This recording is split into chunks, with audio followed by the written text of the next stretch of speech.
Дари, имам въпрос за тебе. Така, имаш 3 ябълки. Взимаш 2. Колко имаш? 1.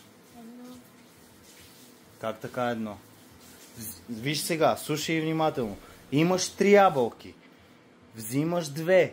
Колко имаш? 5. Как 5? Виж, имаш 3 ябълки. И взимаш 2. Колко имаш? 2. А? 2. Добре, а как? Защо имаш 2? Я кажи.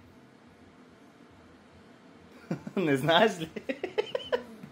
Добре, кажи, имаш 3 ябълки, взимаш 2. Колко имаш? 1.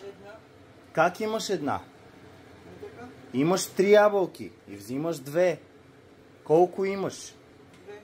2. Тата, имаш 3 ябълки. Взимаш 2. Колко имаш? Пак 3 си имам, бе, как? Имаш 3 ябълки. Взимаш 2. Колко имаш? Пак 3 си имам, бе. Как имаш 3? Не така как. Откъде ги взимам тия двете? От моите си. Те си ми 3. Не. Виж сега. Имаш 3 ябълки, разбираш. Е тук. Примерно на маста. Имаш 3 ябълки. Да. Взимаш 2. Колко имаш? Майко!